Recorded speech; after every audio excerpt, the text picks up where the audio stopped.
बिस्मिल्लाहिर्रहमानिर्रहीम अस्सलाम वालेकुम जी। मैं हूं लतीफ़ रहमानी और आज हम देखेंगे मेमोरी एंड कॉग्निशन का लेक्चर नंबर 4। चैप्टर नंबर हमारा 5 चल रहा है, तो स्टार्ट करते हैं। इसमें हम देखेंगे ड्रग्स एंड मेमोरी, इसका आपस में क्या रिलेशनशिप है। तो स्टार्ट करते हैं। Most people are familiar with the negative effects of some drugs including alcohol can have on our memory. हमने अक्सर सुना होगा कि जो डिफरेंट ड्रग्स हैं ना, वो मेमोरी पर अच्छे असरात नहीं छोड़ती, या तो लॉन्ग टर्म असरात अच्छे नहीं छोड़ती, या फिर आपका जो प्रेजेंट मोमेंट होता है उसके अंदर उसका जो है ना असर सही नहीं हो पाता। जैसे अगर फ़र्ज़ करो आप नशे में है तो आप सही तरीके से मेमोरीज नहीं बना पाओगे। उसी तरह से however our knowledge of the role of biology in memory suggest that it might also be possible to use drugs to improve our memories. अब वो कहते हैं कि जिस तरह से हमें पता है कि कुछ ड्रग्स का हमारी मेमोरी पर बुरा असर होता है, कुछ ड्रग्स को कहते हैं कि हम अपनी मेमोरी को इम्प्रूव करने के लिए भी बेहतर यूज़ कर सकते हैं। American spend several $100 million per year on memory supplements with the hope of doing just that. और मतलब कि वो कह रहे हैं कि जो अमेरिकन हैं वो इसको यूज़ करते हैं सप्लीमेंट मेमोरी के लिए। Yet control studies comparing memories enhancers including, ये कुछ मेडिसिन के नाम लिखे हुए हैं जो कि मेमोरी इन्हांसिंग में अपना रोल प्ले करते हैं। रिटालिन है, उसके बाद गोंगो है, और बिलोबा है, एंड उसके बाद एम्फेटामीन्स हैं। अच्छा, with placebo drugs find very little evidence for their effectiveness. अब वो कहते हैं कि बहुत ही मतलब कम इफेक्टिवनेस देखने में आई है। There is no to say that this is not to say that we can not someday create drugs that will significantly improve our memory. वो कहता है कि ये मतलब ऐसा नहीं है कि हम उसको क्रिएट नहीं कर सकते मेमोरी को इम्प्रूव करने के लिए drugs. It is likely that this will occur in the future में हो सकता है कि ऐसा हम कर ले, but the implication of these advances are as yet unknown. लेकिन अभी तक ऐसा नहीं हो पाया। Although the most obvious potential use of drug is to attempt to improve memory, drugs might also be use to help us forget. अब वो कहते हैं कि जिस तरह से हम ये बात कहते हैं कि पोटेंशियल है ड्रग्स के अंदर, या आप कह सकते हैं ड्रग्स को हम इस गोल के साथ यूज़ कर सकते हैं कि वो इम्प्रूव कर सकते हैं मेमोरी को। तो इसी तरह से मेमोरी को भुलाने के लिए भी, फॉरगेट करने के लिए भी कंसीडर किया जा सकता है ड्रग्स को। अच्छा, this might be desirable in some cases such as for those suffering from post traumatic stress disorder who are unable to forget disturbing memories. अब वो कहते हैं कि ये चीज़ जो है ना, मेमोरीज को भूलना, यादाश्त को ख़त्म करना, ये कुछ केसेस में तो ठीक हो सकता है, फ़ायदेमंद हो सकता है। जैसे हमारा डिसऑर्डर होता है ना, पोस्ट ट्रॉमेटिक स्ट्रेस डिसऑर्डर जो होता है, जिसमें आपको या यानी कि इंडिविजुअल को कुछ सदमा लगता है, उस सदमे को बाद में भूलना मुश्किल हो जाता है, उसी में फिर वो प्रॉब्लमेटिक ज़िंदगी गुजार रहा होता है। तो वो कहते हैं उसके लिए तो ठीक है कि वो मेमोरी ख़त्म करवा दी जाए उसकी।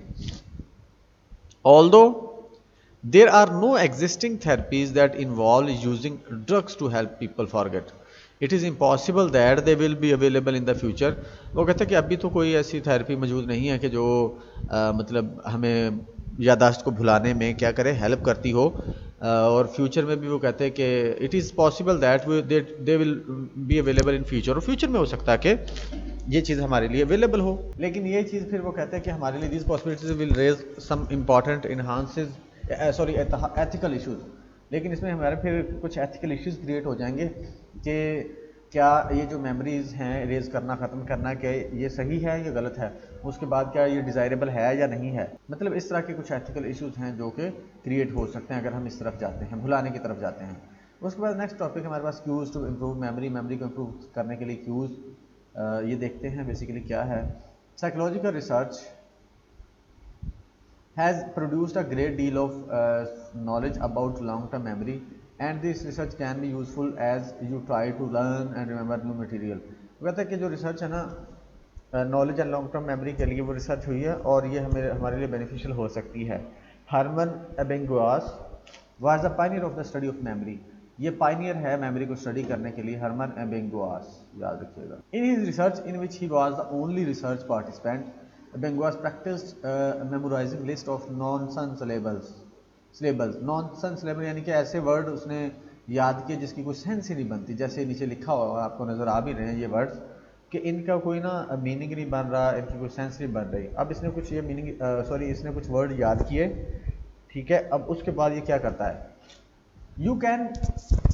you can imagine that because the material that he was trying to learn was not at all meaningful, ये meaningful नहीं था, it was not easy to do, अब वो करना आसान नहीं था, चूंकि ये मीनिंगफुल चीज़ नहीं थी तो इसलिए इसको याद करना आसान नहीं था। ऐसा ही होता है, जो चीज़ मीनिंगफुल होती है उसको याद करना आसान होता है। अच्छा, Ebbinghaus plotted how many of the syllables he could remember against the time that had elapsed since he had studied them। अब वो कहता है कि मतलब उसका एक्सपेरिमेंट ये था कि उसने ये देखना था कि इनको याद करने के बाद वो कितने टाइम तक इनको याद रख पाता है या कितने टाइम के बाद भूलना शुरू हो जाता है। Discovered an important principle of memory, memory decays rapidly at first but the amount of decay levels off with the time। अब वो यहाँ पर इंटरेस्टिंग बात एक सामने आई निकल के, ये वाली कहता है कि मुझे ये देखने को मिला, मैंने ये डिस्कवर किया कि जो मेमोरी है ना, जब हम याद करके हटते हैं ना, यानी कि जब हमने कोई चीज़ याद की है उसके फ़ौरन बाद वो कहता है कि रैपिडली आपको भूलता है वो, मतलब जो चीज़ आपने याद की होती है वो मेमोरी ना रैपिडली आपकी ख़त्म होना शुरू हो जाती है। यानी कि जब आप स्टार्ट करते हैं ना, जब याद करते हैं तो याद करने के थोड़े टाइम के बाद आपकी वो मेमोरी ना रैपिडली डिक्रीज़ होना शुरू हो जाती है, रैपिडली आपके माइंड से चीज़ें निकलती हैं, और जैसे जैसे टाइम गुजरता है तो वो कहता है कि वो स्पीड कम होती चली जाती है और एक टाइम ऐसा आता है कि वो स्पीड एक ही सतह पर रहती है। अब ये वाली चीज़ मैं आपको समझाता हूँ इसके एक डायग्राम से। अब वो कहता है, अब हमने वो कहता है कि अगर मेमोरी जो है ना याद की है ना, यानी कि कोई चीज़ याद की है, अब ये उसने ये कर्व बनाई है, ये देखिएगा कि अचानक से नीचे आ रही है फिर वो स्मूथ हो गई है। इसका ये कहना है कि वो कहता है कि जैसे हम कोई चीज़ याद करते हैं ना तो उसके फ़ौरन बाद से ना वो रैपिडली हमारी जो मेमोरी है ना वो डिक्रीज़ होती है, यानी कि हम भूलना शुरू कर देते हैं चीज़ों को रैपिडली, हमारी रैपिडली ड्रॉपिंग होती है मेमोरी में। लेकिन कहता है जैसे जैसे टाइम गुजरता है ना वैसे वैसे क्या होता है कि वो मेमोरी जो है ना पक्की रहती है, यानी कि स्लो हो जाती है भूलना, और एक टाइम ऐसा आता है कि वो फिर एक ही सतह पर खड़ी रहती है, जितनी हमारे जहन में रह जाती है वो हमेशा ही रहती है। तो ये बेसिकली इसकी रिसर्च थी या एक्सपेरिमेंट था। आगे बढ़ते हैं। Although Ebbinghaus looked at forgetting after days had elapsed the same effect occurs on longer and shorter time. अब यहाँ पर दूसरी एक चीज़ आ गई कि उसने तो शॉर्टर, यानी कि एक तो ये है ना कि हम शॉर्ट टाइम के लिए देखें कि हमने एक दिन के लिए देखा कि क्या होता है, वो कहता है कि शॉर्ट टाइम के लिए हो या लॉन्ग टाइम के लिए यही रूल होगा कि शॉर्ट टाइम के लिए भी और लॉन्ग टाइम के लिए ऐसा ही होता है कि स्टार्ट में बंदा जल्दी भूलता है, ठीक है, और बाद में फिर जब टाइम ज़्यादा होना शुरू हो जाता है तो फिर वो भूलना बंद कर देता है, भूलने कम हो जाती हैं चीज़ें। Behrick found that students who took a Spanish language course forgot about 1/2 of the vocabulary that they had learned within 3 years। जो 3 साल में सीखी थी वो कहते हैं उनमें से हाफ वो भूल चुके थे, but that after that time there memory remained pretty much constant. उसके बाद वो मेमोरी कांस्टेंट रही, यानी कि उसके बाद जितनी मेमोरी उनके पास रह गई थी वो उतनी ही रही, वो नहीं भूली। Forgetting also drops quickly on a shorter time frame। this suggests that you should try to review the material। अब वो कहता है कि यहाँ पर एक और चीज़ है, ये यहाँ पर ये शॉर्ट टाइम के लिए भी ऐसा ही होता है, कहता है लॉन्ग टाइम के लिए होता है। अब वो कहता है इस चीज़ से हमें सीखने को क्या मिलता है, this suggest that you should try to review the material you have already studied right before you take an exam. अगर आपने एग्जाम के लिए कोई डेटा तैयार किया ना तो ये नहीं कि तैयार करके उसको छोड़ दें, बाद में वो कहेंगे एग्जाम में जाके लिख लेंगे। वो कहते हैं एग्जाम से थोड़ा अर्सा पहले, थोड़ा टाइम पहले उसको एक दफ़ा रिवाइज कर लो, इस तरह से आप बेहतर परफॉर्म कर पाओगे एग्जाम के अंदर। उसके बाद Ebbinghaus also discovered another important principle of learning known as the spacing effect. एक और इसने कॉन्सेप्ट डिस्कवर किया जिसको स्पेसिंग इफेक्ट बोलते हैं, इसको डिस्ट्रीब्यूटेड प्रैक्टिस भी बोलते हैं। वो कहता है कि इसका मतलब क्या है, refers to improved learning when the same amount of studying is spread out over period of time. अब वो कहता है कि अगर आपने कोई चीज़ याद करनी है तो उसको मतलब कि लॉन्ग टर्म के लिए आप मतलब डिफरेंट पार्ट्स में डिवाइड करें, थोड़ा थोड़ा करके तैयार करें। जैसे मिसाल के तौर पर आपका 1 महीने बाद एग्ज़ाम है, बजाय इसके कि आप उसको आखिरी 2 दिन में पढ़ें, वो कहता है कि महीने में हर डेली आप थोड़ा थोड़ा उसको पढ़ लें। तो this is spacing effect known as distributed practice. उसके बाद क्या है, then when it occurs closer together known as mass practice. अब वो कहता है कि मास प्रैक्टिस का मतलब क्या होता है कि आप आखिरी 2 दिन में पढ़ें, कि वो सारा सिलेबस आप आखिरी 2 दिन में अपने ऊपर बर्डन डाल लें। उसके बजाय वो कहता है बेहतर प्रैक्टिस ये है कि आप स्पेसिंग इफेक्ट को यूज़ करें। स्पेसिंग इफेक्ट क्या है कि उस सारे सिलेबस को आप डिवाइड कर दें, थोड़ा थोड़ा करके डेली तैयार करें। तो वो कहता है ज़्यादा इफेक्टिव होगा बजाय इसके कि आप आखिरी 2 रातों में पढ़ रहे हो। This means that you will learn if you study a little bit every day throughout the semester then if you wait to cram at the last minute. कि आप आखिरी टाइम में रट्टे लगाने के बजाय आप डेली बेसिस पे थोड़ा थोड़ा पढ़ें, तो this is a better practice. उसके बाद एक और कॉन्सेप्ट है इसका, ओवर लर्निंग। ओवर लर्निंग क्या होता है? Continue to practice and study even when we think that we have mastered the material. जब आपको लगता है कि आपने तैयार कर लिया, उसके बावजूद भी आप उसको पढ़ते जाएं। एविंगवास and other researcher have found that over learning helps in coding. वो कहता है कि ये इन कोडिंग में हेल्प करती है आपको, यानी कि ये आपकी उस मेमोरी को इम्प्रूव ही करती है। Students frequently think that they have already mastered the material but then discover when they get to the exam that they have not. Try to keep studying and reviewing even if you think you already know all the material. अब sometime ऐसा होता है कि students जो है ना क्या करते हैं, वो एक चीज़ को आपने अंडरस्टैंड कर लिया, आपने याद कर लिया, आप सेटिस्फाई हो गए कि यार मुझे इस कॉन्सेप्ट की समझ भी आ गई है और मैंने इसको जहन में भी बिठा लिया, ठीक है। अब वो कहते हैं कि होता ये है कि आपने काफ़ी अरसा पहले ये प्रैक्टिस की होती है, यानी कि कॉन्सेप्ट भी क्लियर कर लिया होता है, आपने उसको मेमोरी में बिठा भी लिया होता है, याद भी कर लिया तो उस वक्त, लेकिन जैसे ही आप पेपर में आते तो वो आपको भूल जाता है, आपको याद ही नहीं आता, आप याद ही नहीं कर पाते उसको। आपको समझ है उसकी सारी, कॉन्सेप्ट क्लियर है, लेकिन वो आपके माइंड से निकल गया। तो वो कहता है कि ये बेहतर प्रैक्टिस ये है, समटाइम हमें लगता है कि हमें याद हो गया, हमारा कॉन्सेप्ट क्लियर हो गया, तो वो कहता है उसके बावजूद हमें ओवर लर्निंग करनी होती है, यानी कि उसको प्रैक्टिस करना होता है, उसको बार बार रिवाइज करना होता है या रिहर्सल उसकी करनी होती है ताकि वो पक्का रहे और वो लॉन्ग टर्म मेमोरी का हिस्सा बन जाए। अदरवाइज वो निकल भी सकता है अगर आप उसको प्रैक्टिस नहीं करेंगे। उसके बाद है जी, if you are being difficulty remembering a particular piece of information. अगर आपको कहते हैं कोई इन्फॉर्मेशन याद करने में प्रॉब्लम हो तो आप निमोनिक, ये टेक्निक है निमोनिक टेक्निक या मेमोरी एड, इसको आप यूज़ कर सकते हैं। इसमें क्या होता है कि आप राइमिंग कर लेते हो, राइमिंग करके चीज़ों को याद कर सकते हो, या फर्स्ट जो लेटर्स हैं किसी के उनको जोड़कर आप प्रिपेयर कर सकते हो। जैसे मिसाल के तौर पर यहाँ पर एक राइमिंग लाइन है हमारे पास। अब जो साल के मंथ होते हैं ना, मंथ्स इन अ ईयर, उनके किसी के 28 डेज हैं, किसी के 30 तो किसी के 31, ठीक है। अब यहाँ पर है कि आप उसको कैसे याद कर सकते हो। 30 डेज है सितंबर, अप्रैल, जून, नवंबर। अब यहाँ पर हमारे पास एक लाइन आ गई, एक आप कह सकते हैं राइम फॉर्म में आ गई है, या आप कह सकते हैं फ्लो में आ गई हमारे पास लाइन। 30 डेज है सितंबर, अप्रैल, जून, नवंबर, कि ये जो 4 महीने ना, इनके 30 डेज होते हैं और फरवरी के 28 होते हैं, अंडरस्टूड है, और बाकी जितने महीने बच गए हैं उनके 31 डेज होंगे। तो ये याद करने का तरीका है। इसी तरह से वो कहते हैं कि फर्स्ट लेटर्स बना के भी आप याद कर सकते हैं, जैसे यहाँ पर होम बना हुआ है। अब वो कहते हैं होम क्या है, can represent the 5 great lakes, Huron, Ontario, Michigan, Erie और सुपीरियर। ये सारे क्या हैं, वो ग्रेट लेक्स हैं जिनका फर्स्ट लेटर्स हमने जोड़ के इस तरह से एक वर्ड बना लिया। इसको हम याद करेंगे तो हमारे लिए इजी हो जाएगा। This technique are primarily used for simple memorization and such as list and names. जैसे हम वो बिग 5 वाला नहीं याद करते, बिग 5 पर्सनैलिटी है जो है बिग 5, उसको हम ओशन के नाम से जानते हैं, ओशन। अब ये जो 5 कैरेक्टरिस्टिक्स है ना पर्सनैलिटी की, उसके ये एक वर्ड है हमारे पास, ओशन। तो ये एक याद करने का बेहतरीन तरीका है, एक टेक्निक है, अगर आपको प्रॉब्लम हो रही हो उनको अलग अलग याद करने के लिए। अच्छा, जब हमारे पास कुछ टेक्निक्स हैं मेमोरी को इम्प्रूव करने की, जो हमने पीछे पढ़ लिया ना, बेसिकली उसी की समरी है ये। तो देखते हैं ये कौन कौन सी समरी हमारे पास, कौन कौन सी टेक्निक्स है जिससे हम मेमोरी को इम्प्रूव कर सकते हैं। ये हमारे लिए हेल्पफुल होगा जब हमने मेमोरी पे काम करना होगा। सबसे पहले हमारे पास टेक्निक है एलेबोरेटिव इनकोडिंग। एलेबोरेटिव रिहर्सल भी हमने पढ़ा था इसको, और इसको एलेबोरेटिव इनकोडिंग भी कह सकते हैं। ये क्या होता है, material is better remembered if it is processed more fully. अगर आप कहते हैं इसको थोड़ा सा इस तरह से भी हम कर सकते हैं, फुली का मतलब होगा डीपली, इस तरह से कह सकते हो, इस तरह समझना इजी हो जाएगा आपके लिए कि material is better remembered if it is processed more fully और डीपली। अगर आप मटेरियल को डीपली अंडरस्टैंड कर लें या डीपली उसको अपने साथ किसी तरह से एसोसिएशन बना लें, तो दिस इज़ एलेबोरेटिव इनकोडिंग या एलेबोरेटिव रिहर्सल। जैसा कि think about how new information relate to your prior knowledge.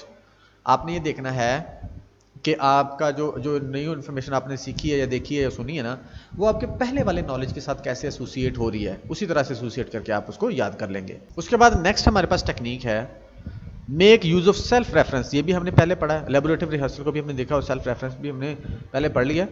ये रिवाइज हो रहा है एक तरह से। Material is better recalled if it is link to thoughts about the self. अगर आप अपने साथ रिलेट कर लेते हो ना चीज़ों को, इंफॉर्मेशन को या वोकैबुलरी को या किसी भी चीज़ को, तो वो आपके लिए याद करना बहुत ईजी हो जाता है। जैसे remember word kind by linking. अब रिमेंबरिंग द वर्ड, आप इसको इस तरह कर लें, remembering the word kind by linking this word with you are other kind person.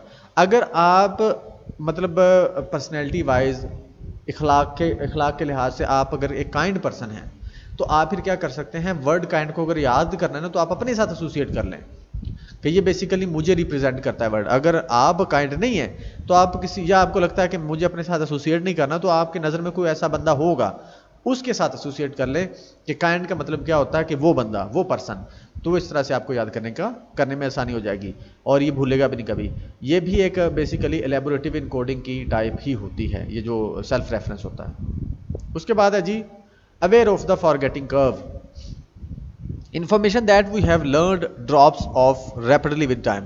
अब यहाँ पर मतलब हमने अभी रिसेंट पहले पढ़ा है कि ये वाली जो कर्व है ना, कि हम रैपिडली इन्फॉर्मेशन भूलते हैं जब मतलब टाइम गुजरता है ना, यानी कि अपना जैसे आपने याद किया उसको फ़ौरन बाद रैपिडली आप ना भूलना शुरू हो जाते हैं चीज़ों को। तो वो कहते हैं उसको अंडरस्टैंड कर लें, उसको समझ लें कि यार ये ऐसे होता है। उसका फ़ायदा क्या होगा, review the material that you have already studied right before the exam to increase the likelihood it will remain in memory. अब वो कहता है कि हमें पता है, जब आपको ये पता होता है ना कि फॉरगेटिंग कर्व होती है, यानी कि आप रैपिडली आप ड्रॉप करती है आपकी मेमोरी जब आप याद कर लेते हो चीज़ को, तो अगर आपको उसका पता है तो फिर आप क्या करते हो, उस चीज़ को मेंटेन करने के लिए अपनी मेमोरी को आप बार बार पढ़ते हो। तो वो कहता है अगर आप इसको जहन में रखोगे तो फिर आपको पता भी होगा कि मैंने इसको कंट्रोल कैसे करना है या इससे बचना कैसे है। तो आप फिर दोबारा से उसको कहते हैं रिवाइज करते रहें, रिव्यू करते रहें चीज़ों को जैसे जैसे आपको ज़रूरत पड़ती रहे। उसके बाद है जी make use of the spacing effect. Spacing effect हमने अभी पढ़ा है, information is learned better when it is studied in shorter periods of time. अगर आप शॉर्ट पीरियड ऑफ टाइम में पढ़ते हैं, यानी कि थोड़ा थोड़ा डिवाइड करके पढ़ते हैं, तो वो बेहतर होता है बजाय इसके कि एक ही रात में सारा पढ़ें। Study little bit every day, do not cram at the last minute. मतलब कि आप कहते हैं डेली बेसिस पे पढ़ें अगर आपने एग्जाम देना है, ना कि आप आखिरी रात में पढ़ें, तो इस तरह से प्रॉब्लमेटिक होता है और मेमोराइज भी सही तरीके से नहीं हो पाता। अच्छा जी, उसके बाद rely on over learning. We can continue to learn even after we think we know the information perfectly. जब आपको लगता है ना कि आपको सब कुछ पता है अच्छे से, उसके बावजूद वो कहता है कि आप इसको करते रहें, कंटिन्यू रखें। Keep studying even if you think you already have it done, यानी कि आपको इट डाउन, अगर जब आपको लगे कि आपने पहले इसको कर लिया है, इसके बावजूद वो कहते हैं कि आप उसको पढ़ते रहें। उसकी वजह क्या है कि वो भूलता नहीं है और आपके मतलब मेमोरी में, लॉन्ग टर्म मेमोरी में बैठ जाता है। और इसके साथ साथ समटाइम ऐसा भी होता है कि जब आप उसको बार बार पढ़ते हैं तो आपके सामने डिफरेंट एस्पेक्ट्स उसके निकल के आना शुरू हो जाते हैं, तो वो और इंटरेस्टिंग होती चली जाती है चीज़। उसके बाद यूज कॉन्टेक्स्ट डिपेंडेंट रिट्रीवल। ये भी हमने ऊपर पढ़ लिया कि कॉन्टेक्स्ट डिपेंडेंट रिट्रीवल कि वो सर्कमस्टांसेस के अकॉर्डिंग आप मेमोरी बनाएं, तो वो उसी तरह से फिर आपके लिए यूजफुल होती है। We have better retrieval when it occurs in the same situation in which we learn the material. जिस सिचुएशन के अंदर आपने मटेरियल को लर्न किया होता है या मेमोराइज किया होता है ना, उसी सिचुएशन में अगर जाके आप लिखेंगे ना, तो आपके लिए ज़्यादा बेहतर होगा। जैसे मिसाल के तौर पर अगर आपने एग्ज़ाम देना अपनी क्लास में अंदर, तो क्लास में बैठ के तो आप या तो अपने घर में उसी तरह का एनवायरनमेंट क्रिएट करें या फिर उसी क्लासरूम के अंदर बैठ के पेपर दें, उसी क्लासरूम के अंदर बैठ के याद करें, क्योंकि आपका पेपर भी वहीं होना है। तो जब आप पेपर में बैठेंगे तो आपको वो याद करना ईजी हो जाता है, रिकॉल करना बहुत ईजी हो जाता है, बेहतर रिकॉल कर पाते हो दूसरी कंडीशंस के बजाय। If possible study under conditions similar to the condition in which you will take the exam. उन कंडीशन में पढ़ने की कोशिश करें जिनमें आपका एग्जाम होना है, तो फिर आपके लिए वो कहते हैं कि इजी हो जाता है, या आप कह सकते हैं परफॉर्म बेहतर कर पाते हैं। उसके बाद है जी यूज स्टेट डिपेंडेंट रिट्रीवल। अब जैसे हमारा था कॉन्टेक्स्ट डिपेंडेंट, इसी तरह स्टेट डिपेंडेंट, कि आप फिजियोलॉजिकली या मेंटली किस कंडीशन में हैं, उसी कंडीशन में अगर आप सीखेंगे तो वो बेहतर होगा आपके लिए रिट्रीव करना। We have better retrieval when we are in the same psychological state as we were when we learned the material। वो कहता है कि हम बेहतर तौर पर याद करने के काबिल होते हैं, रिट्रीव करने के काबिल होते हैं जब हम उसी तरह की कंडीशन में होते हैं, फिजियोलॉजिकल या साइकोलॉजिकल, जिस तरह की कंडीशन में हमने उसको याद किया होता है। Do not study under the influence of drugs और alcohol because they will affect your retrieval. वो कहता है कि आप किसी खास कंडीशन में या ड्रग्स के अंडर जब हों उस वक्त चीज़ों को याद ना करें। जब आप उस कंडीशन में याद करेंगे तो फिर आपके लिए प्रॉब्लमेटिक होगा कि जब आपको रिट्रीव करना है तो आप रिट्रीव ही नहीं कर पाएंगे, क्योंकि आप उस कंडीशन में नहीं होगे। ठीक है, तो वो फिर आपके लिए प्रॉब्लमेटिक हो जाएगा। और दूसरी बात ये भी होती है कि उस वक्त आपकी अटेंशन वो नहीं होती जैसी होनी चाहिए, इस वजह से भी वो आपके रिट्रीवल में प्रॉब्लमेटिक होगी। तो ये बेसिकली था हमारे पास फॉरगेटिंग कर्व। ये बहुत फेमस एक्सपेरिमेंट है, या फॉरगेटिंग कर्व बहुत फेमस आप कह सकते हैं हरमन एबेंगुआस का कॉन्सेप्ट है, डिस्कवरी है, इसको याद रखिएगा। उसके बाद ये वाले भी याद रखिएगा और ये टेक्निक्स भी याद रखिएगा मेमोरी की।